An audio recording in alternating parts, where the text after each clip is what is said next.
সকালের নাস্তা বানিয়ে রেখে বিছানায় শুয়ে দুই চোখ বন্ধ করার সাথে সাথেই কেউ একজন এসে চুলগুলো টেনে ধরলো।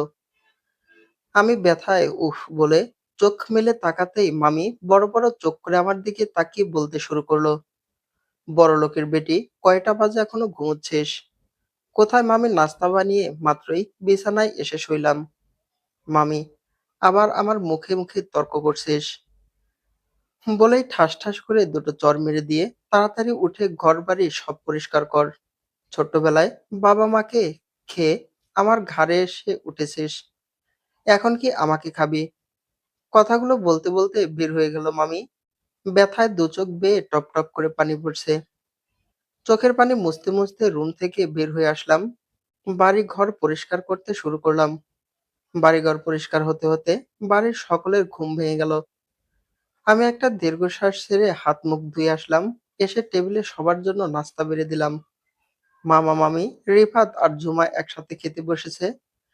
আমি কার কি লাগবে তা বেড়ে দিচ্ছি। জুমা, প্রিয়া, আপু, তুমি খাবে না? প্রিয়া, তোমরা খেয়ে নাও, আমি পরে খাবো। রেফাত, কেন, খাবার কি কম আছে যে তোমাকে পরে খেতে হবে? এসো আমাদের সাথে বসে খাও। প্রিয়া, না ভাই, তুই খা, আমার এখন খিদে নেই। মামা, কি হয়েছে? তোর কি মন খারাপ কোনো কারণে? প্রিয়া, না না মামা, আমি ভালো আছি, মন খারাপের কোনো কারণ নেই। সকলের আধিক্যতা দেখে মামি ভিতর ভিতর ফোঁসফোঁস করছিল। এটা বেশ ভালোই বুঝতে পারছিল প্রিয়া, তাই ভয়ে ভয়ে আর সম্পূর্ণ সাবধানতা অবলম্বন করে কথা বলতেছিল তার সামনে। কেননা কথা একটু ১৯-২০ হলেই সবাই বের হওয়ার পর আবার অত্যাচার শুরু হবে তার উপর। নাস্তা শেষ করে একে একে সবাই যে যার মতো বাড়ি থেকে বের হয়ে গেল। প্রিয়া সবকিছু গুছিয়ে নিজের নাস্তা নিয়ে বসতেই মামি চেঁচিয়ে বলে উঠল, তাড়াতাড়ি খেয়ে রান্না বসা, দুপুর হতে না হতেই তোর মামা চলে আসবে খাওয়ার জন্য। প্রিয়া একটা দীর্ঘশ্বাস ছেড়ে চটজলদি খাবার খেয়ে দুপুরের জন্য রান্না বসিয়ে দিল। মামার একার আয়ে সংসার চলে। রেফাত আর ঝুমা দুজনেই কলেজে পড়ে, কত খরচ। প্রিয়া ২ বছর আগে ইন্টার পাশ করে। মামা ভার্সিটিতে ভর্তি করাতে চাইলেও প্রিয়া মামার কথায় আর ঝুমা বাড়াতে চায়নি বলে ভর্তি হয়নি। এমনিতেই মামি নানান রকম কথা বলতো স্কুল কলেজে লেখাপড়া করার সময়। দুপুরের খাওয়া শেষ করতে করতে মামা মামিকে আর প্রিয়াকে বলল, বিকেলে একটু ভালো কিছু রান্না আর নাস্তার আয়োজন করার জন্য। ঘটক শহর থেকে এতটা ভালো প্রস্তাব নিয়ে এসেছে। ছেলেরা বেশ বড়লোক, যদি কপাল ভালো হয় তবে এবার প্রিয়ার বিয়েটা হয়ে যেতে পারে। মামি কিছুটা রেগেই, তোমার ভাগ্নি যে কপাল নিয়ে জন্মেছে, তাতে তার কপালে বিয়ে হবে বলে মনে হয় না। শুধু শুধু কিছু টাকা পয়সা খরচ হবে। প্রিয়া নিজেও মনে মনে বলে, মামি মিথ্যা কিছু বলেনি। এর আগেও বেশ কয়েকবার পাত্রপক্ষ দেখতে গিয়েছিল। শেষে তারা মোটা অঙ্কের যৌতুক দাবি করায় আর বিয়ের পিঁড়িতে বসা হয়নি তার। শ্বশুর শাশুড়ির আদর পাবে না, এই বাহানায় মোটা অঙ্কের যৌতুক তারা দাবি করত। মামা যাবার আগে প্রিয়ার মাথায় হাত বুলিয়ে দিতে দিতে বলল, তুই চিন্তা করিস না, এবারের ছেলেপক্ষ বেশ বড়লোক, তারা কোনো রকম যৌতুক নেবে না, শুধু তোকে পছন্দ হলেই হলো। প্রিয়া কিছু বলে না, কেননা এখন পর্যন্ত কোনো পাত্রপক্ষই বলেনি সে দেখতে খারাপ। প্রিয়া নিজেও জানে সে যথেষ্ট পরিমাণ সুন্দরী, তবে অপছন্দ হবার কোনো কারণ নেই। কিন্তু বাবা মা না থাকলে যা হয়, মামার পক্ষেও অনেক বেশি টাকা খরচ করা সম্ভব নয়। মামা তার সাধ্যমতো চেষ্টা চালিয়ে যাচ্ছে প্রিয়াকে বিয়ে দেওয়ার জন্য। বিকেলের মাঝেই সব রান্নাবান্না শেষ করে ফেলল প্রিয়া নিজেই। মামি তাকে সাহায্য করতে আসলো না, বরং বেশ বিরক্ত হয়ে কয়েকবার বলল, নিজের ছেলে মেয়েদের কথা একবারও ভাবতে চায় না, পড়ে রয়েছে বোনের মেয়েকে নিয়ে। আজ আরো একবার নিজের অনিচ্ছা থাকার পরেও আয়নার সামনে বসে চোখে কাজল নিল। গত ঈদের পুরনো শাড়িটা পরলো। এরপর বেশ কয়েকবার আয়নাতে নিজেকে দেখে নিল। না, সব কিছুই ঠিকঠাক আছে। সন্ধ্যার আগ মুহূর্তে শোঁ-শোঁ শব্দ করে দুটো কালো রঙের পাজারো গাড়ি এসে বাড়ির উঠোনে এসে থামলো। মামা ছুটে যেয়ে তাদের ঘরের ভিতর নিয়ে আসলো। জানালার পর্দা ফাঁক দিয়ে সে সবকিছুই দেখলো প্রিয়া। এত বড়লোক আর গরিব মানুষের বাড়িতে এসেছে, বিষয়টা খুব ভালো ঠেকলো না তার কাছে। তবুও শেষ পর্যন্ত দেখার অপেক্ষা তার। দুটো গাড়িতে মাত্রই ৬ জন মানুষ এসেছে। শাড়ি আর গহনা দেখে বোঝা যায় বেশ আলিশান পরিবারের মানুষেরা। ২ জন ড্রাইভার দুটো ডালা নিয়ে তাদের পিছন পিছন বাড়ির ভিতরে ঢুকলো। ডালা দুটো সামনের দিকে এগিয়ে দিয়ে মিসেস হামিদা বেগম বলল, এগুলো আমরা মেয়ের জন্য আর আপনাদের জন্য নিয়ে এসেছি। মেয়েকে আমরা ছবিতে দেখেছি, পছন্দ হয়েছে। একটু এগুলো পরে আমাদের সামনে আসতে বলুন। মামি আর ঝুমা বেশ খুশি হয়ে ডালা দুটো নিয়ে নিল। পাশেই আজাদ চুপচাপ বসে রয়েছে। তার মনে খুব একটা আনন্দ দেখা যাচ্ছে না। মনে হচ্ছে ইচ্ছের বিরুদ্ধে সে কোণে দেখতে এসেছে। ঝুমা বিয়ের ডালাটা প্রিয়ার সামনে এগিয়ে দিয়ে, আপু, উনারা তোমাকে এগুলো দিয়ে বলেছে পরে তাদের সামনে যেতে। প্রিয়া কিছুটা চমকে, এগুলো পড়তে হবে কেন? কি আছে এর ভিতর বলে উপরে থাকা কাপড়টা সরাতেই চোখ কপালে উঠে গেল প্রিয়ার। দামি শাড়ি আর অলংকার নিয়ে ভরা পুরো ডালা। ঝুমা বলে উঠে যাও, ওয়াও। প্রিয়া বলে, এত দামি শাড়ি গহনা আমি কোনোদিনও পরিনি, আমি এসব পরতে পারবো না। ঝুমা, আপু, আমি তোমাকে পরিয়ে দিচ্ছি। প্রিয়া, আমার ভীষণ লজ্জা লাগছে। যদি তাদের আমাকে পছন্দ না হয়, শেষে এসব খুলে দিতে হবে। তখন কতটা খারাপ লাগবে একবার ভেবে দেখেছিস? ভীষণ লজ্জার ব্যাপার। ঝুমা, তাদের তোমাকে বেশ পছন্দ হয়েছে বলেই এসব নিয়ে এসেছে। তাছাড়া বরটা কিন্তু বেশ সুদর্শন, যদিও বয়স তোমার তুলনায় একটু বেশি, কিন্তু সত্যিই অনেক সুন্দর। তোমারও খুব পছন্দ হবে। কথা বলতে বলতে মামিও চলে আসলো। প্রিয়ার দিকে তাকিয়ে বলল, তোর তো দেখছি রাজকপাল রে। এত বড়লোক বাড়ির লোকজন তোকে দেখতে এসেছে। কত দামি শাড়ি গহনা আমাদের জন্যও নিয়ে এসেছে। প্রিয়া মনে মনে ভাবছে যে মামি সবসময় তাকে পোড়া কপালি বলেছে, আজ সামান্য দামি শাড়ি গহনার জন্য তাকে রাজকপালি বলছে। মানুষ কতই না বিচিত্র। কিন্তু বিয়েটা না হলেই হাজারটা কথা আর অত্যাচার করতে বিন্দু পরিমাণ দেরি করবে না মামি। মামি রুম থেকে বের হতে হতে বলল, তাড়াতাড়ি রেডি করে নিয়ে আয়। জুমার দেরি না করে তাদের নিয়ে আসা শাড়ি গহনা আমাকে পরাতে শুরু করলো। একসময় আয়নার সামনে দাঁড়িয়ে নিজেই যেন নিজেকে চিনতে পারল না। প্রিয়া মনে হচ্ছিল একটা পুতুল দাঁড়িয়ে রয়েছে তার জায়গায়। তার কোনো অস্তিত্বই নেই আর। জুমা, আপু, আমি তো তোমাকে চিনতেই পারছি না এখন। প্রিয়া, আমি নিজেই তো নিজেকে চিনতে পারছি না। মুখ পর্যন্ত শাড়ির আঁচল টেনে ঘুমটা দিয়ে ঝুমা প্রিয়াকে নিয়ে হাজির হলো সবার সামনে। প্রিয়া সবাইকে উদ্দেশ্য করে সালাম দিল।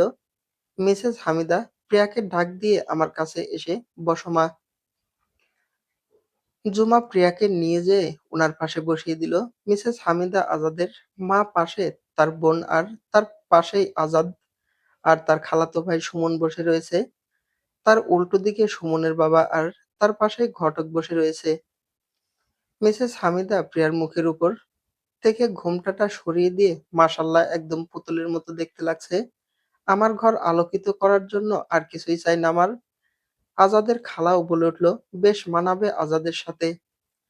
প্রিয়ার মুখটা লজ্জায় লাল হয়ে যাচ্ছে। সে আর চোখে আজাদের দিকে তাকালো।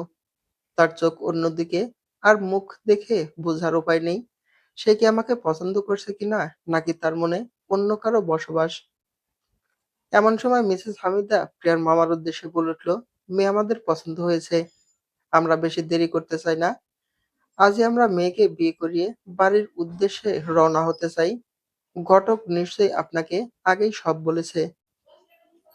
মামা, জি বলেছে, কিন্তু এত অল্প সময়ে কি করে সব আয়োজন করি বলুন তো। মিসেস হামিদা, আপনাকে কোনো কিছুই করতে হবে না, শুধু কাজী ডাকুন, বাকি সব আমরা করছি। মামা সব মেনে রাজি হয়ে গেল। অল্প সময়ের ভিতর আমার বিয়েটাও হয়ে গেল। সবার কাছ থেকে বিদায় নিয়ে রওনা হলাম আমার নতুন ঠিকানার উদ্দেশ্যে। আজাদ একদৃষ্টিতে বাহিরে তাকিয়ে রয়েছে আর আমার মানুষটার দিকে। মানুষটা একবারের জন্য আমার দিকে তাকাচ্ছে না। এমন অদ্ভুত কেন মানুষটা, আমি বুঝতে পারছি না। রাস্তার দুই পাশে বড় বড় গাছগুলোকে পিছনে ফেলে গাড়ি এগিয়ে চলছে খুব দ্রুত। জ্যোৎস্নার আলো এসে মাঝে মাঝে মানুষটার মুখে পড়ছে। ফর্সা মুখটা বেশ সুন্দর লাগছে, কিন্তু উনি ভাবলেশহীন হয়েই বসে রয়েছেন। আমি যে উনার দিকে চেয়ে রয়েছি, উনি কি তা বুঝতে পারছেন? গাড়ি এক শহর ঢাকা শহরে চলে আসলো। এখন আর গাছ দেখা যাচ্ছে না। বড় বড় দালানের আড়ালে ঢাকা পড়েছে জ্যোৎস্নার আলো। ল্যাম্পপোস্টের কৃত্রিম আলোয় আমি মুগ্ধ হয়ে চেয়ে আছি মানুষটার দিকে। একসময় বড় একটা বাড়ির সামনে এসে গাড়ি থামলো।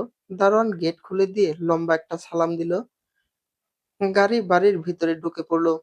আমি ভেবেছিলাম বাড়িটা হয়তো বেশ সুন্দর করে নানান রকম মরিচা বাড়িতে সাজানো থাকবে। আমার সে ধারণা ভুল প্রমাণিত হলো। সবচেয়ে বেশি আশ্চর্য হলাম যখন আজাদ গাড়ি থেকে নেমে একাই বাড়ির ভিতর ঢুকে পড়লো। আমি গাড়ি থেকে নামবো নাকি বসে রবো ঠিক বুঝে উঠতে পারছিলাম না। হঠাৎই মেয়েলি একটা কণ্ঠ বলে উঠলো, ভাবি নেমে এসো। আমি গাড়ির দরজা খুলে মেয়েটার দিকে তাকালাম। আমার সমবয়সী হবে সে। অপূর্ব সুন্দরী বলতে যেমন বোঝায়, মেয়েটা ঠিক তেমনই। আমাকে এভাবে তাকিয়ে থাকতে দেখে মেয়েটা আরেকবার বলে উঠলো, ভাবি নামো। আমি তার কথা মতো গাড়ি থেকে নেমে দাঁড়ালাম। সে আমার হাত ধরে বলল, ভিতরে চলো। আমি ওর হাত ধরে বাড়ির ভিতর ঢুকতে শুরু করলাম। দরজা খুলে যখন ভিতরে ঢুকলাম, চারদিকে শুধু আলো আর আলো। এসির বাতাসে পুরো হিমশীতল হয়ে রয়েছে সবকিছু। আমার সমস্ত শরীর মুহূর্তে ঠান্ডা হয়ে এলো। আমার চোখ আটকে যাচ্ছে চারদিকের পরিবেশ দেখে। আমি এদিকে সেদিকে তাকিয়ে দেখে চলছি। এত সুন্দর বাড়ি আর দামি দামি জিনিসপত্র আমি এর আগে শুধু টেলিভিশনের পর্দায় দেখেছি। আমাকে নিয়ে দোতলায় একটা ঘরে আসলো। আমি যেমনটা ছবিতে দেখেছি বেশ সুন্দর করে বাসরঘর সাজানো থাকে তেমন কিছুই নেই সে ঘরে। তবে ঘরটা বেশ সুন্দর করে সাজানো। আমাকে বিছানায় বসিয়ে দিয়ে মেয়েটা বলে উঠল, সরি ভাবি, আসলে হুট করেই তোমাদের বিয়েটা হয়েছে, তাই ঘর সাজাতে পারিনি। আমি, না না ঠিক আছে। ও তোমাকে তো আমার পরিচয় দেওয়া হয়নি। আমি আরিশা, তোমার একমাত্র ননদিনী, বলেই মিষ্টি করে হাসলো। আমি মুগ্ধ নয়নে তাকিয়ে রইলাম আরিশার দিকে। দেখতে যেমন সুন্দর ঠিক তেমনই সুন্দর হাসিটাও। আমি ওকে প্রশ্ন করলাম, তুমি কি আমার নাম জানো? আরিশা আরেকবারে সুন্দর ভুবন ভোলানো হাসি দিয়ে বলল, হ্যাঁ ভাবি জানি, তোমার নাম প্রিয়া। খুব মিষ্টি একটা মেয়ে তুমি। তোমাকে আজ সকালেই আমি ছবিতে দেখেছি, আর দেখে আমার বেশ পছন্দ হয়েছে। তুমি কি জানো আরিশা, আমি আজ পর্যন্ত যত মানুষের হাসি দেখেছি সবচেয়ে সুন্দর হাসি তোমার। আমার কথা শুনে আরিশা আরো বেশ কিছুটা সময় হেসে নিল।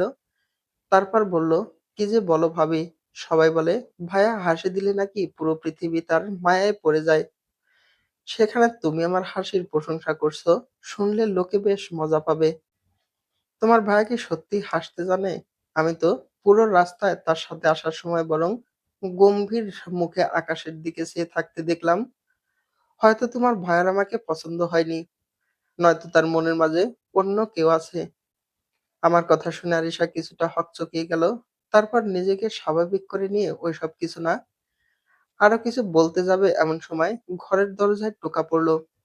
আরিশা বলল, ভাইয়া এসেছে, তুমি বসো, আমি যাচ্ছি, পরে তোমার সাথে কথা বলবো, বলে একটু হাসার চেষ্টা করলো। তবে এই হাসিটায় আগের মতো আর প্রাণ খুঁজে পেলাম না আমি। সম্পূর্ণ কৃত্রিম হাসি। আরিশার দরজা খুলে বের হয়ে যেতে আজাদ ঘরের ভিতরে ঢুকলো।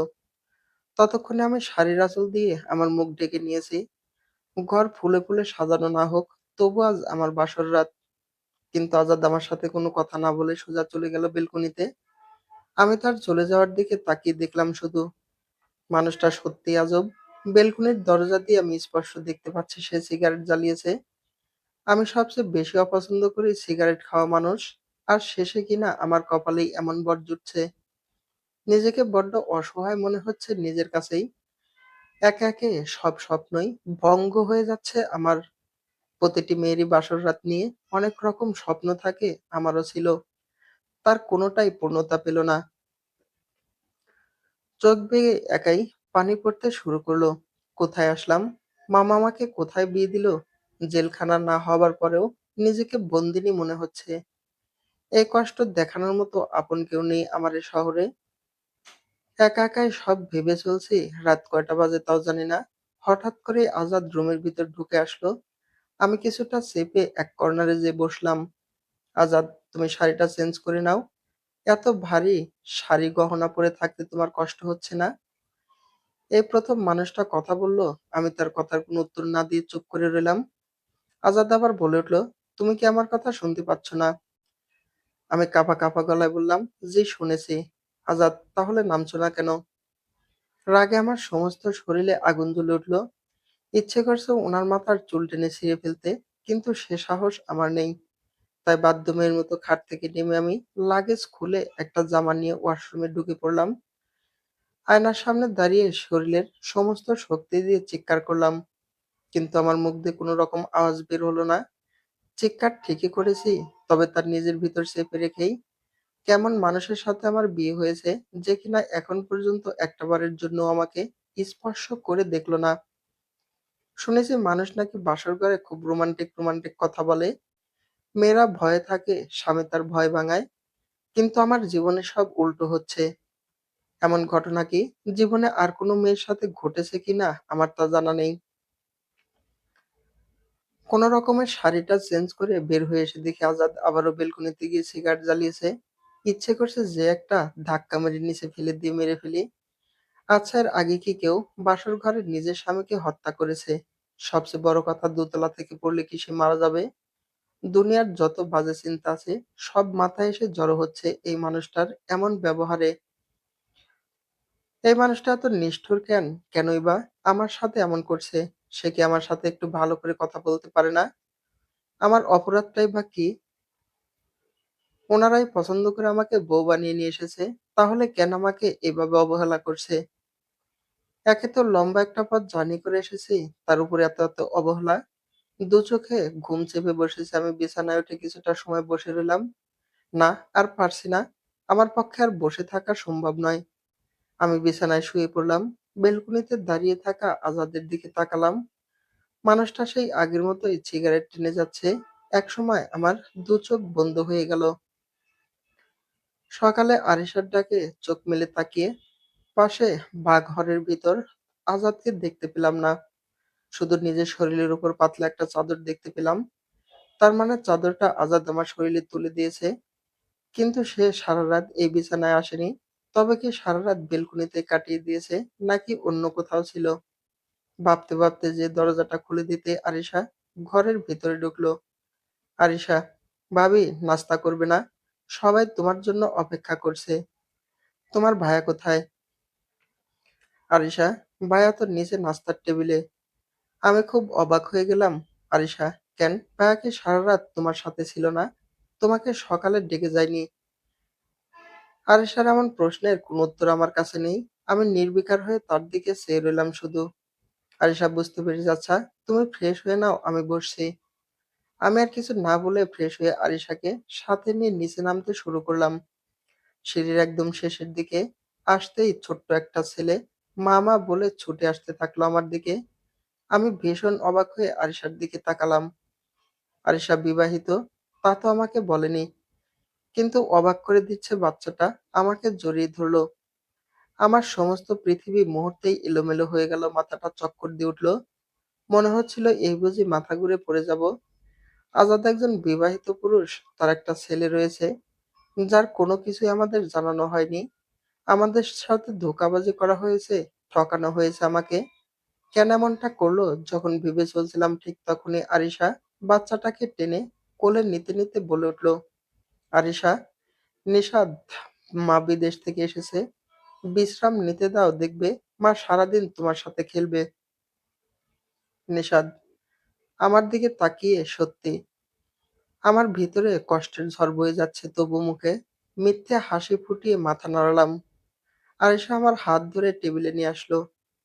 সবাই নিজেদের মতো করে নাস্তা করছে। আমার মুখ দিয়ে কিছুই ঢুকছে না। বারবার শুধু মনে হচ্ছে এই বাড়ির সবাই প্রতারক। আমার সাথে এরা প্রতারণা করেছে। এদের দেখতে যতটা ভদ্র দেখায়, বাস্তবে এরা ঠিক ততটাই নোংরা মানসিকতার লোকজন। মা, কি চিন্তা করছো প্রিয়া? মাথাটা নাড়িয়ে বললাম, কিছু না। মা, তোমার কি বাড়ির কথা মনে পড়ছে? তুমি কি তাদের সাথে কথা বলতে চাও? হ্যাঁ, তবে এখন না, পরে বলবো মা। বলে হাত ধুয়ে চলে উঠে দৌড়ে চলে আসলাম দোতলায়। বিছানায় পড়ে কান্না করে চলছি। কি হলো? এরা কেন আমার সাথে এমন প্রতারণা করলো? আমার অপরাধ কি ছিল? মামার বাড়িতে মামির বকা আর মাঝে মাঝে মার খেতাম, সেটাও ভালো ছিল। সেখানে সত্যতা ছিল। কোনো রকম ছলচাতুরি ছিল না। এমন সময় আজাদ ঘরের ভিতরে ঢুকলো। আজাদের সাথেই ছোট্ট নিশাদ। তখন ভালো করে দেখা হয়নি বাচ্চাটাকে। চোখ জুড়িয়ে আসার মতো একটা বাচ্চা। হাসলে থুতনিতে ছোট্ট একটা টোল পড়ে। দেখতে একদম বাবার মতোই ফর্সা। চোখ দুটোতে অনেক মায়া। নিশাদ এসে আমার পাশেই বসলো। আজাদ বারান্দায় যেয়ে সিগারেট জ্বালালো। আমি নিশাদের সাথে দুষ্টুমি করছি, খেলছি আর লক্ষ্য করছি কখন আজাদের হাতের সিগারেট শেষ হয়। তার সাথে যে আমার অনেক কথা রয়েছে। আমার যে তাকে প্রশ্ন করতে হবে কেন সে এমন প্রতারণা করলো আমার সাথে। একসময় আজাদ হাত থেকে সিগারেট ফেলে দিয়ে বেলকুনিতে দাঁড়িয়ে রইলো। আমি নিশাদকে বললাম, তুমি ফুপির কাছে যাও। একটু পর মা ডেকে নিয়ে আসবো তোমাকে।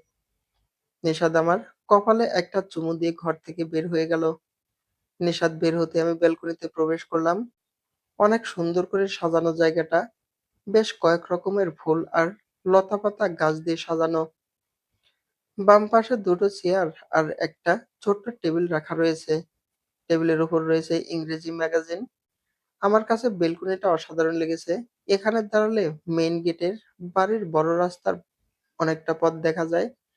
এছাড়া বাড়ির ভিতরে সুন্দর বাগানটাও পুরোপুরি দেখা যায়।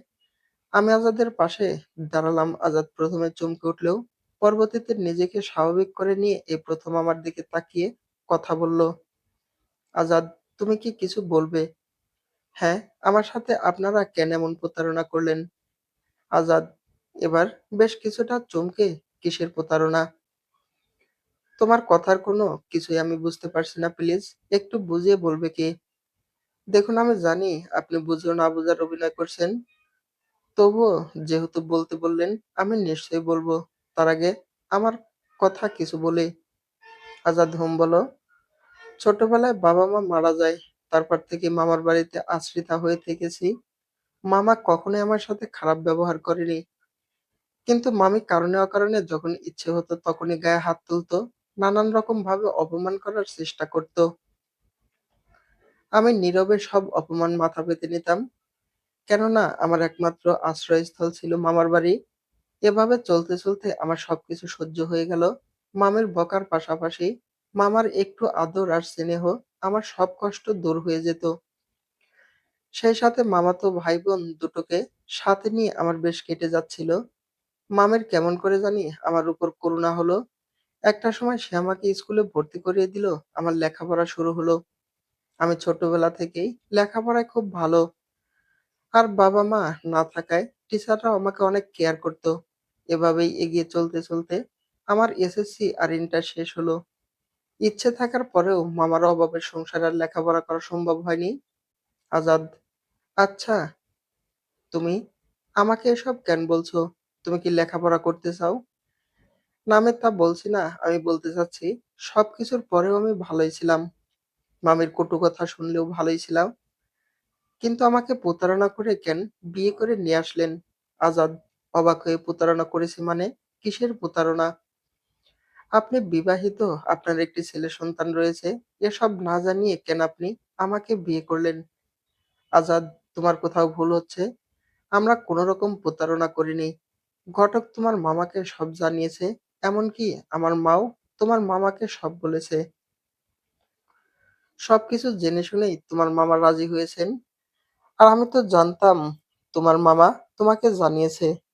দেখো, তোমার সাথে আমি বা আমার পরিবার কোনো রকম প্রতারণা করিনি। আর তোমার মামাকে এটাও বলেছি তোমাকে সবকিছু জানানোর জন্য। আমি ভেবেছি সে তোমাকে সব জানিয়েছে। আমার নিজের কোনো ইচ্ছা ছিল না বিয়ে করার। মায়ের বয়স হয়েছে।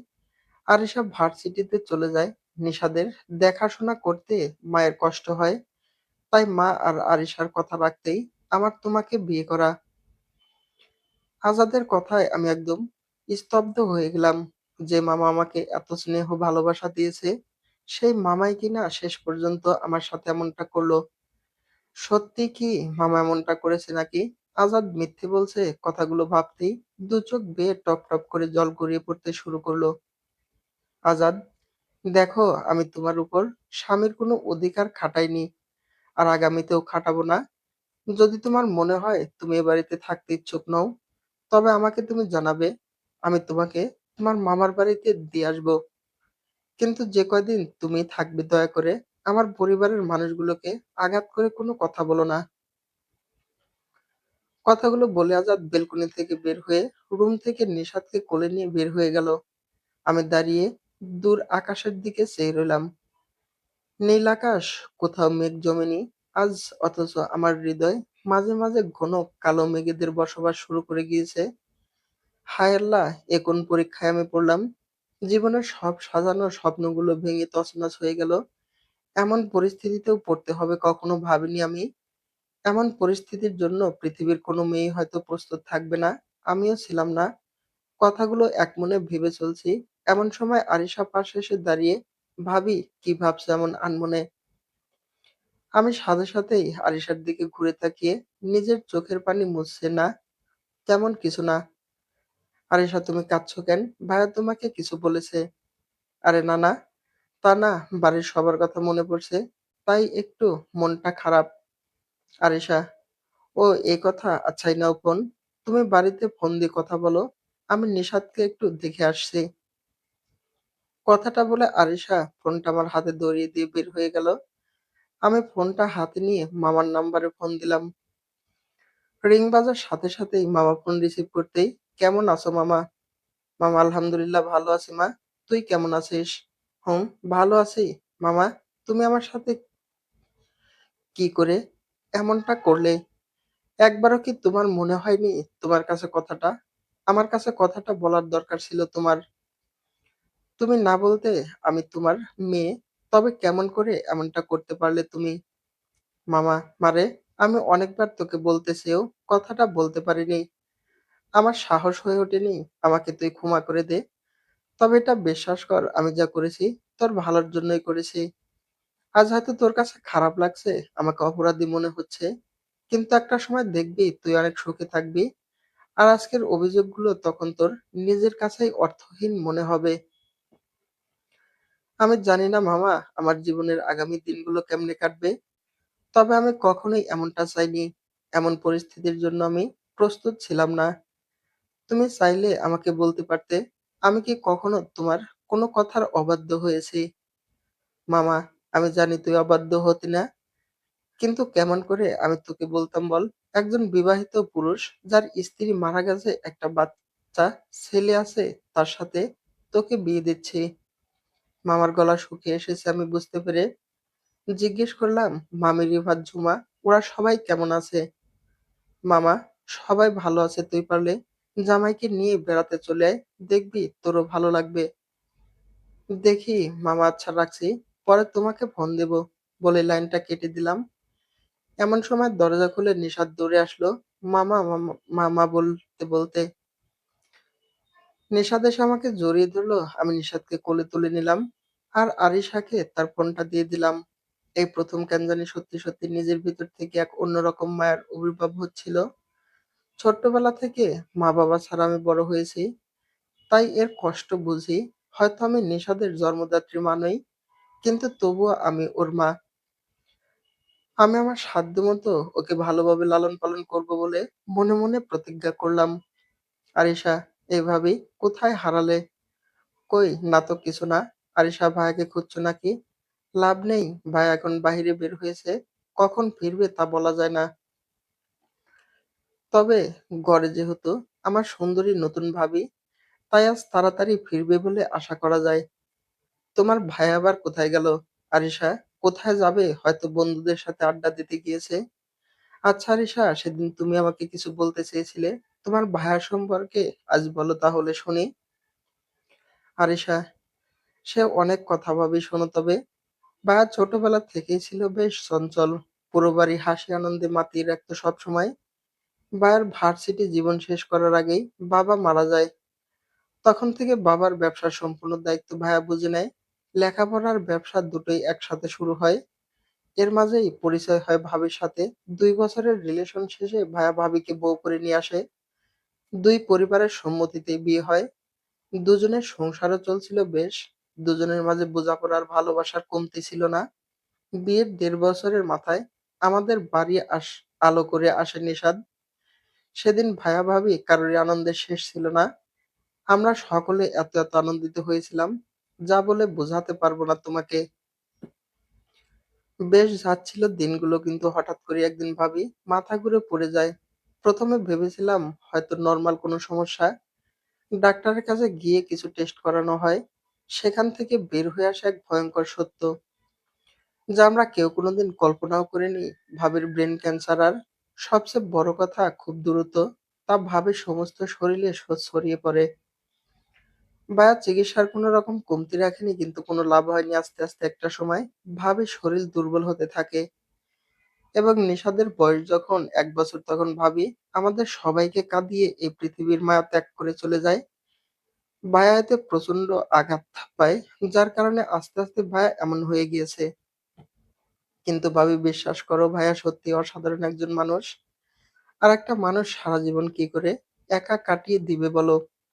তাই আমি আর মা অনেক বুঝিয়ে অবশেষে তোমার সাথে ভাইয়ার বিয়ে দিয়েছি। আরিশার চোখের কোণে পানি টলমল করছে। আসলেই ভালোবাসার মানুষগুলো আমাদের কাঁদিয়ে খুব তাড়াতাড়ি চলে যায়। আমরা চাইলেও তাদের ধরে রাখতে পারি না। আরিশা, ভাবি, তুমি আমার ভাইয়ের মুখে আবার হাসি ফিরিয়ে দিবে কি দিবে না? বলেই আরিশা আমার হাতটা চেপে ধরলো। আমার মুখ থেকেও বের হয়ে গেল, এটা তো আমার দায়িত্ব। আরিশার চোখে মুখে হাসি ফুটে উঠল। আমি নিশাদকে বুকের সাথে জড়িয়ে নিলাম। কখনো কখনো জন্ম না দিয়েও মা হওয়া যায়। নিশাদ আরাম পেয়ে দু চোখ বন্ধ করে নিল। দুপুরে খাবার টেবিলে আজাদ আসলো না। আমি নিশাদকে খাইয়ে দিলাম। খেতে খেতে মা আমাকে বলল, বৌমা, তুমি তো সবকিছুই জানো, তোমাকে আর কি বলবো? তোমার হাতে এখন সবকিছু। আমার ছেলের এলোমেলো জীবনটা আবার আগের মতো গুছিয়ে দেবার দায়িত্ব তোমার। আমি মাথা নত করে বললাম, আমি আমার সাধ্যমতো চেষ্টা করব মা। আপনি আমার জন্য দোয়া করবেন। মা, চেষ্টা না, তোমাকে পারতেই হবে তার জন্য। যত কিছু করা লাগে, যেকোনো সাহায্য লাগে আমি তোমাকে করব। মা, আপনি তাহলে আমাদেরকে আমার মামার বাড়িতে পাঠিয়ে দিন কয়েকদিনের জন্য। গ্রামের পরিবেশে ওনার ভালো লাগবে আমার মনে হয়। মা, আমিও তাই ভাবছিলাম। আর তোমার মামার সাথেও আমার কথা হয়েছে, সেও তোমাদের যে কয়দিন থেকে আসতে বলেছে। এখন দেখি আজাদকে কি করে রাজি করানো যায়। খাওয়া শেষ করে নিশাদকে সঙ্গে নিয়ে দোতলায় চলে আসলাম। বিছানায় শুয়ে দেবার অল্প সময় পরে নিশাদ ঘুমিয়ে গেল। আমি ওর পাশেই শুয়ে রইলাম। অল্প সময়ের মাঝে দু চোখের পাতা লেগে আসলো। বিকেলে দরজা খোলার শব্দে ঘুম ভেঙে গেল। চোখ মেলে তাকিয়ে দেখে আজাদ ঘরে ঢুকছে। আমি উঠে বসতেই আজাদ ওয়াশরুমে চলে গেল। আমি বিছানা ছেড়ে নিচে নেমে ওনার জন্য খাবার বেড়ে দোতলায় চলে আসলাম। ওয়াশরুম থেকে বের হতেই খাবার খেতে বললাম, আজাদ, আমার খিদে নেই।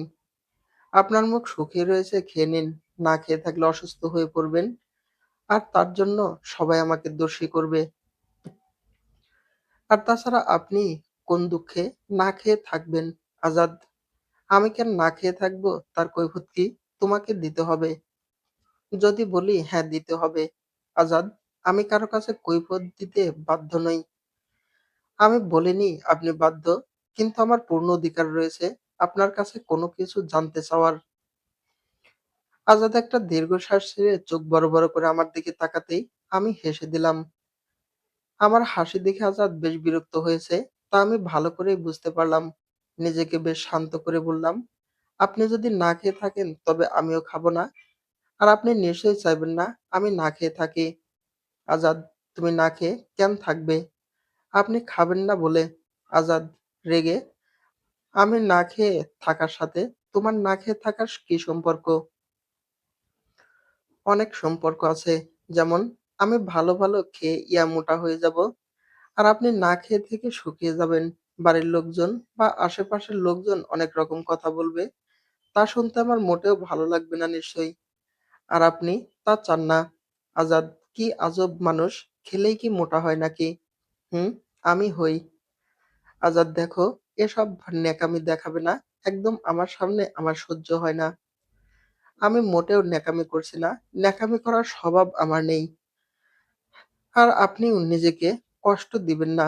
আমাকে সহ্য না হলে সরাসরি বলে দিবেন আমি চলে যাব। কিন্তু অনুগ্রহ করে আমাকে যতদিন এ বাড়িতে রাখবেন কোন রকম অনিয়ম করবেন না। কেননা তার জন্য সকলে আমাকেই দোষী করবে। আর আপনি নিশ্চয়ই চাইবেন না মা আরিশা তারা কষ্ট পাক আমার এমন সম্পর্ক দেখে। আজাদ এবার কিছুটা নীরব হয়ে গেল। কোনো রকম কথা না বলে সে খাবার প্লেট হাত লাগালো। আমি তার পাশেই বসে রইলাম। মানুষটার মনে হয়তো আমি জায়গা করতে পারবো না। তবে মানুষটা যেন ভালো থাকে, পরিবারকে ভালো রাখে, সেদিকে আমাকে লক্ষ্য রাখতে হবে। আজাদ খাচ্ছে আর চোখে আমার দিকে তাকাচ্ছে, হয়তো রাগেই তাকাচ্ছে। তাতে আমার কোনো সমস্যা নেই। আমি চাই মানুষটা ভালো থাকুক। কেননা তার ভালো থাকার উপর নির্ভর করছে পুরো পরিবারের ভালো থাকা। হয়তো আমার ভালো থাকাটাও তার ভালো থাকার উপর নির্ভর করছে। খাওয়া শেষ হতেই আমি প্লেটগুলো উনার সামনে থেকে নিয়ে নিচের ডাইনিং এ রেখে উপরে এসে দেখি উনি বেলকনিতে দাঁড়িয়ে আবার সিগারেট জ্বালিয়েছে। আমি আস্তে আস্তে যেয়ে উনার পাশে দাঁড়ালাম। আজাদ, এ কি? তুমি এখানে কেন? কিছু বলবে? হ্যাঁ, আপনি এত সিগারেট কেন খান? আজাদ, সিগারেট খাওয়া যায় না, এটাকে বলে ধূমপান করা। ওই হলো একই কথা। এটা ছেড়ে দিন, এটা ভালো না। আজাদ, সব ভালোই কি ভালো? এত ভালো দিয়েই বা কি হবে? আমার কাছে ভালো লাগে, এটাই আসল কথা। দেখুন, আপনি তো আর ছোটবেলা থেকেই ধূমপান করেন না। তাছাড়া আমার সহ্য হয় না সিগারেটের ধোঁয়া। নেশাদামি, আপনি সকলের জন্যই এই সিগারেটের ধোঁয়া খারাপ। আজাদ, আমি তো তোমাদের থেকে দূরে থেকেই সিগারেট খাই। তুমি ভিতরে চলে যাও। আমাদের থেকে দূরে খান কিন্তু নিজেকে তো শেষ করে দিচ্ছেন। তাই খাওয়া ছেড়ে দিন। জীবনে কোনো কিছুই থেমে নেই আর কোনো কিছুই থেমে থাকবে না। কথাটা বলে আমি বেলকনি ছেড়ে রুমের ভিতর ঢুকে পড়লাম। আজাদ এক দৃষ্টিতে আমার দিকে চেয়ে রয়েছে। আমি কিছুটা লজ্জা পেয়ে দ্রুত নিশাদকে কোলে তুলে নিয়ে রুম থেকে বের হয়ে আসলাম। মানুষটা সত্যিই অনেক ভালো মনের। এটা তার কথায় আর ব্যবহারেই বোঝা যায়। তাই তার এই বাজে স্বভাবটা যে করেই হোক পরিবর্তন করাতে হবে। কেন যেন মানুষটার প্রতি আমার তীব্র মায়া জন্মাতে শুরু করেছে। হয়তো এভাবেই মায়া থেকে ভালোবাসা শুরু হয়। জগৎ অনেক কিছুই উপেক্ষা করে যায়, কিন্তু ভালোবাসাকে উপেক্ষা করা যায় না। রাতে সবাই একসাথে খেয়ে বসতে বসেছি। এমন সময় মা আজাদের দিকে তাকিয়ে বলতে শুরু করলো যে, তোরা কাল সকালেই প্রিয়ার গ্রামের বাড়ির পথে রওনা হয়ে যা। আজাদ, আমার অনেক কাজ আছে, অফিসে আমি যেতে পারবো না। মা, অফিসের কাজ দুদিন পরে করলেও কোনো সমস্যা হবে না। প্রিয়ার মামার শরীর খুব একটা ভালো না। আমি ওনাকে কথা দিয়েছি তোরা কাল সকালে রওনা হয়ে যাবি। আজাদ, হুট করে কথা দিয়ে দিলেই হলো? সব দিকেই তো দেখতে হবে, তাই না মা? মা, আমি সবকিছু বিবেচনা করেই বলেছি। তোরও একটু রিফ্রেশমেন্টের প্রয়োজন রয়েছে। গ্রামে গেলে আশা করি তোর ভালো লাগবে। আজাদ কিছু বলল না। চুপচাপ খেয়ে নিশাদকে নিয়ে উপরে উঠে গেল। আমি, আরিশা আর মা খাওয়া শেষ করে সবকিছু গুছিয়ে বেশ কিছুটা সময় গল্প করে কাটালাম। তারপর মা বলল ২ মগ কফি বানিয়ে উপরে নিয়ে যাবার জন্য। আজাদের কফি খুব পছন্দ। আমি মাকে বললাম, আমি কফি বানাতে পারি না। আরিশা, চলো ভাবি, আমি তোমাকে কফি বানাতে সাহায্য করছি। আমি আরিশাকে সাথে নিয়ে কিচেনে চলে আসলাম গল্প করতে করতে। দুজন মিলে কফি বানালাম। কফি নিয়ে দোতলায় আসতে দেখি আজাদ বেলকনিতে দাঁড়িয়ে রয়েছে আর নিশাদ বিছানার মাঝে ঘুমিয়ে রয়েছে। কফির মগ হাতে নিয়ে বেলকনিতে যেতেই আজাদ সিগারেট ফেলে দিল। আমি হাসি দিয়ে কফির মগ বাড়িয়ে দিলাম। আজাদের চোখের দিকে তাকিয়ে সিগারেট তো ফেলে দিতে বলিনি। আজাদ, আমার জন্য কারো অসুবিধা হোক তা আমি চাই না। আমি চাই সবাই ভালো থাকুক, সুখে থাকুক। আর আপনি নিজে ভালো থাকতে চান না। আজাদ, আমি তো বেশ ভালো আছি। আপনি কি জানেন আপনি যাদের সুখ চান, ভালো চান সেই মানুষগুলো আপনার ভালো থাকবে। কিন্তু আপনার ভালো থাকাটা তাদের কাম্য। আজাদ, জানি, তাই আমি ভালো আছি। কফি ভালো হয়েছে। আমি একটু হেসে আসলে আমি কফি বানাতে পারি না। আরিশা সাহায্য করলো, আমি বানালাম। আপনার অনেক দায়িত্ব। পৃথিবীর সবচেয়ে বড় নির্মম বাস্তবতা, আমরা কেউ চিরকাল বেঁচে থাকবো না। কিন্তু সময় থেমে থাকবে না। আমি জানি শুভ্রা আপুকে আপনি অনেক ভালোবাসতেন। আর আপু আপনাকে অনেক ভালোবাসতো। তার স্মৃতি আপনি কোনোদিনও ভুলতে পারবেন না। আর ভোলাও সম্ভব নয়। আর আমি চাই না আপনি আপুকে কখনো ভুলে যান। আজাদ, তোমাকে শুভ্রার কথা কে বলেছে আরিশা? হুম, আরিশা বলেছে, তা না হলে কি করে আমি জানতাম এই চুপচাপ থাকা মানুষটার বুকের ভিতর কত বড় একটা পাথর চাপা দিয়ে রেখেছে। যে মানুষটার হাসিতে পুরো বাড়ি হাসতো, সেই মানুষটা হাসতে ভুলে গেছে। তার সাথে পুরো বাড়িটাও নীরব হয়ে গিয়েছে। আজাদ, কখনো কখনো পরিস্থিতি মানুষকে পাথর হতে বাধ্য করে। পরিস্থিতি মানুষকে হাসতে ভুলে দেয়, স্মরণ করিয়ে দেয় তাকে বেঁচে থাকার তাগিদ শুধু প্রিয়জনদের প্রয়োজনেই। আপনি এমন করে কেন ভাবছেন? যাদের প্রয়োজনে আপনি বেঁচে আছেন বলে মনে করছেন, তারা সকলেই আপনার ভালো চায়, সুস্থতা চায়। তারা আপনাকে প্রয়োজন নয়, প্রিয়জনই মনে করে। আর আপনি মন খারাপ করে থাকলে কিংবা নিজের উপর অবহেলা করলে কি শুভ্রা আপু উপর থেকে দেখে খুব খুশি হবে। রাত বেড়ে চলছে, চারদিকে অন্ধকার হয়ে আসছে। তবু আজ কথাটা যেন শেষ হতে চাচ্ছে না। মানুষটার ভিতরে যত কষ্ট, যত বেদনা লুকায়িত রয়েছে, খুব ইচ্ছে করছে সব নিংড়ে বের করে নিয়ে আসি। খুব দুঃখগুলো ভুলিয়ে শুধু ভালো থাকতে শেখুক মানুষটা, যেমন করে তার চারপাশের মানুষগুলোকে ভালো রেখেছে। আজাদ, অনেক রাত হয়েছে, যে শুয়ে পড়ো। আপনি ঘুমোবেন না? আজাদ, আমি পরে আসছি, তুমি যে ঘুমাও। আমি আর কথা না বলে ভিতরে চলে আসলাম। আমি জানি এই মুহূর্তে শত চেষ্টাতেও তাকে আর ঘরে নিতে পারবো না। মানুষটা যতটা ভালো ঠিক ততটাই ঘাড়। বিছানার শেষ প্রান্তে শুয়ে নিশাদকে বুকের মাঝে নিয়ে আজাদের দিকে তাকালাম। সে সিগারেট জ্বালিয়ে আকাশের দিকে ধোঁয়া উড়িয়ে চলছে। এসব দেখতে দেখতে একটা সময় ঘুমিয়ে পড়লাম। সকালের দিকে চমকে ঘুম থেকে লাফিয়ে উঠলাম। আজাদ আমাকে ডাকতে ডাকতে একসময় আমার হাত ধরে টানতে থাকে। হালকা ঘুম ঘুম অবস্থায় আমি কিছুটা ভয় পেয়ে যাই। তখন আমার মনের ভিতর অন্য কিছু হচ্ছিল।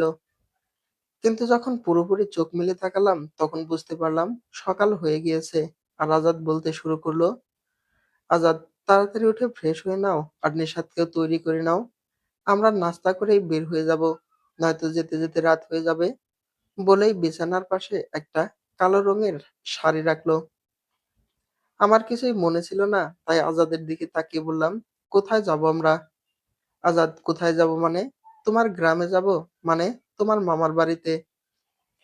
আজাদের কথা আমার মনে পড়লো, মা গত রাতে আমাদের গ্রামে যেতে বলেছে। আমি বিছানা থেকে লাফিয়ে উঠলাম। আজাদ রুম ছেড়ে বের হয়ে গেল। আমি নিশাদকে ডেকে তুলে ফ্রেশ করিয়ে জামা কাপড় পরিয়ে দিয়ে ডাইনিং এ যেয়ে বললাম, আমি বিছানা থেকে শাড়িটা হাতে নিয়ে ওয়াশরুমে ঢুকে পড়লাম। নিজের গায়ে জড়িয়ে ওয়াশরুম থেকে বের হয়ে ডাইনিং এর সামনে এসে দাঁড়ালাম। আজ নিজেকেই নিজের বলতে ইচ্ছে করছে, তুমি অপরূপা, তুমি অনন্যা। মানুষটার পছন্দের প্রশংসা করতেই হয়। আমি আরো কিছুটা সময় নিয়ে নিজেকে প্রস্তুত করতে শুরু করলাম। হালকা সাজুগুজু করলাম, চোখে হালকা কাজল, ঠোঁটে হালকা লিপস্টিক, কপালে ছোট কাজলের কালো ফোঁটা দিয়ে বারবার আয়নায় নিজেকে দেখতে লাগলাম। মনে মনে নিজেই বলে উঠলাম, প্রিয়া, এতবার দেখছিস না, তোর নজরই লেগে যাব।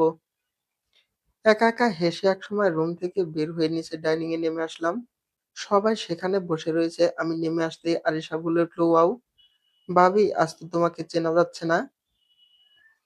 আমি হেসে, তাহলে এটা খুলে আসি, আমি অচেনা হতে পারবো না। আরিশা, আরে না না, কেন হবে? তুমি তো আমাদের চেনা। আসলে সত্যি তোমাকে খুব সুন্দরী দেখাচ্ছে। মা, সত্যিই মা, তোকে সুন্দর লাগছে। আজাদ মাথা তুলে আমার দিকে চেয়ে রয়েছে। আমার ভীষণ লজ্জা লাগছে। আমি মাথাটা নিচু করে নিয়ে নাস্তা করতে শুরু করলাম। নাস্তা শেষ হতেই আজাদ বলল, তোমরা ব্যাগ গুছিয়ে নাও, আমি একটু বাহির থেকে আসছি। আমি নিশাদ আর আরিশাকে নিয়ে উপরে উঠে তিনজনের জামা কাপড় ব্যাগে গুছিয়ে দিতে শুরু করলাম। আরিশা, বুঝলে ভাবি, ভাইয়ের উপর তোমার প্রভাব জাদুর মতো কাজ করছে। কাপড় গুছাতে গুছাতে আমি আরিশার দিকে তাকিয়ে, মানে কি, কিসের জাদু? আরিশা, আরে মায়ার জাদু, ভালোবাসার জাদু দেখছো না ভাইয়া এখন তোমাকে নিয়ে গ্রামে বেড়াতে যাবে। ভাইয়া তো কোথাও যেতে চায় না, তোমার কল্যাণে একটু ঘুরতে যাবার সুযোগ হয়েছে। কথাটা বলেই আরিশা হেসে চলেছে। আমি ওর হাসির সাথে তাল মিলিয়ে কিছুটা সময় হেসে নিলাম। আরিশা, তুমি আমাদের সাথে চলো। আরিশা, না ভাবি, এখন না। যাবো, যাবার অনেক সময় রয়েছে। এখন তোমরা দুজন কাছাকাছি থাকো, একে অপরের অনেক বেশি ঘনিষ্ঠ হও। তোমাদের মাঝে ভালোবাসার সৃষ্টি হোক এটাই আমি চাই। আমি কিছু না বলে শুধু চেয়ে রইলাম আরিশার দিকে। আচ্ছা, ওরা আমার কাছে যা প্রত্যাশা করে আমি কি তা দিতে পারবো? না ব্যর্থ হয়ে ওদের চোখে ছোট হয়ে বাকিটা জীবন পার করতে হবে? এসব ভাবতে ভাবতে ব্যাগ গুছিয়ে নিলাম। দরজায় নক করতে আরিশা উঠে দাঁড়ালো। আমি যে দরজা খুলে দিতে আজাদ ঘরের ভিতরে ঢুকলো। আরিশা, তোমরা আসো, আমি নিশাদকে নিয়ে নিচে অপেক্ষা করছি বলে নিশাদকে কোলে নিয়ে রুম থেকে বের হয়ে গেল। আজাদের সাথে আমিও নিচে নেমে এসে মায়ের কাছ থেকে বিদায় নিয়ে বের হলাম। আজাদ ড্রাইভারকে বলল সে নিজেই গাড়ি চালাবে। আমাকে আর নিশাদকে সামনে বসতে বলল। দুজন উঠে বসলাম গাড়িতে। আজাদ বাড়ির ভিতর থেকে গাড়ি বের করতে করতে বলল সিট বেল্ট বাঁধার জন্য। আমি তার দিকে তাকিয়ে বললাম আমি বাঁধতে পারি না। সে এক সাইডে গাড়ি পার্কিং করে বেল্ট ধরে লাগিয়ে দিতে লাগলো। আমার সমস্ত শরীর কেঁপে উঠল কোমরে তার হাতের স্পর্শে। সে বেল্ট লাগাতে লাগাতে বলল এভাবে বেল্ট লাগাতে হয়, এরপর থেকে নিজে লাগাবে। আমি মাথা নেড়ে শুধু হ্যাঁ সূচক বুঝালাম। নিষাদ, আম্মু, তুমি কিছু পারো না কেন? আমি নিষাদের দিকে তাকিয়ে হেসে দিয়ে বললাম তোমার বাবা শিখিয়ে দিবে বলে। আমার কথা শুনে নিষাদ হেসে দিল। গাড়ি এগিয়ে চলতে শুরু করলো আর শহরের উঁচু উঁচু বিল্ডিং গুলোর পিছনে পড়তে শুরু করলো। জানালা খোলা থাকায় বাতাস এসে আমার খোলা চুলে লাগছে আর চুলগুলো বাতাসে এলোমেলো হয়ে উঠছে। নিশাদ কোলে ঘুমিয়ে পড়েছে। আমি ওকে জড়িয়ে ধরে রেখেছি। আজাদ একমনে গাড়ি চালাচ্ছে আর আমি মুগ্ধ হয়ে চেয়ে আছি তার দিকে। মনে হচ্ছে মানুষটা আমার কতদিনের চেনা, কতই না আপনজন। চলবে। থ্যাংক ইউ ফ্রেন্ড সম্পূর্ণ গল্পটি পড়ার জন্য। অসংখ্য ধন্যবাদ। আজকের গল্প রংধনু গল্পের প্রথম অংশ। লেখনীতে শাহরিয়ার।